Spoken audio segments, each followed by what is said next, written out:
nastiest car I've ever worked on. And hey, listen, we've talked a lot about fire stories lately, so I guess I'll go ahead and tell you this one caught on fire too. When you're a repair shop owner and you're starting out, every car is important, every car is valuable. And I had a car that a family member or friend had referred over, and this person was working for the Census Bureau, and I should have known better, right? I absolutely should have known better. They show up with this car, and the lady gets out. She's got a ride, and the lady goes to the back of her car and begins to get a litter box and cat cages out of the back of her car. I should have known right then, shouldn't I? I didn't. The car had a misfire. It was running rough, had some other issues, and I had evidence to suggest that it had a intake leak.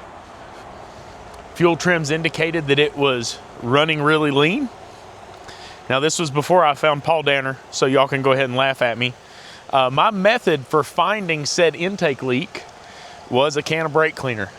Now, I did find a leak. It wasn't an intake leak. It was a spark leak. I found it after I sprayed the whole can of brake cleaner on the car. And my employees at the time, they ran out the back door of the shop as I went looking for a fire extinguisher. Luckily, it wasn't like massive damage. I was able to fix it pretty easily. I fixed a couple wires, got everything back together. We were in good shape. I did some other work to it, got it fixed up. It was running great. And I also, at the same time, put a brake switch in it. And when she came in to get the car, she said, hey, as soon as I pushed the brakes, I heard a noise and now my brake lights don't go off. And it was absolutely my fault. I did not have the switch set properly. And so the little stopper popped out. But here's where things get real special. I walked back down to fix the brake switch. And as I walk down there, I lean down in the car, I reach up, I fix the brake switch, and I'm feeling something on the back of my head. I'm like, what in the world is that? And it's gooey and it's sticky. And I'm trying to act like nothing's wrong. You know, I'm just kind of doing this motion right here. And I get up, stand there talking to her. She gets in the car, and this lady begins to hack and cough and eventually vomits this blob of phlegm all in the floorboard of the car where my head had just been.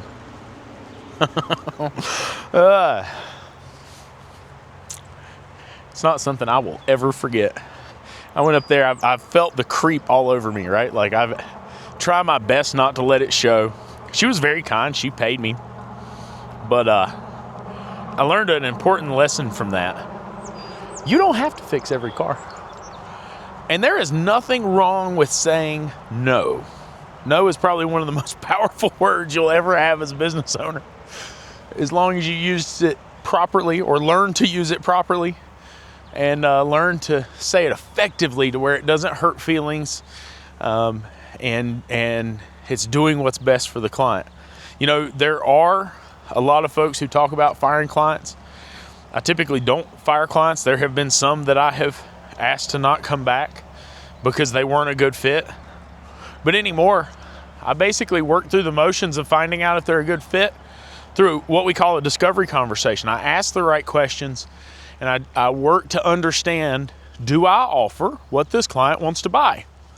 You see, my repair shop is more of a high-end repair shop. We hire very skilled staff, and we offer a really great warranty. We focus on client experience. We offer a lot of amenities for the client, and that costs money. And so if the client's not looking for that, they're just looking for cheap and fast, man, I refer them to somebody that's cheap and fast. There's nothing wrong with that. There's folks who eat at McDonald's. There's folks who eat at Ruth Chris's. And there are folks that do both. Sometimes they want a good steak, and sometimes they want a cheeseburger that's quick and fast and easy. And so, look, I don't think there's anything wrong with that. The key is focusing on what's best for the client. Now, look, if you don't sell what they need to buy or what they want to buy, it is best for you to send them down the road. There's nothing wrong with that. So just remember, sometimes your best bet is to say no, so you don't end up with some nasty, phlegmy, gooey vomit on the back of your head. You guys have a good one.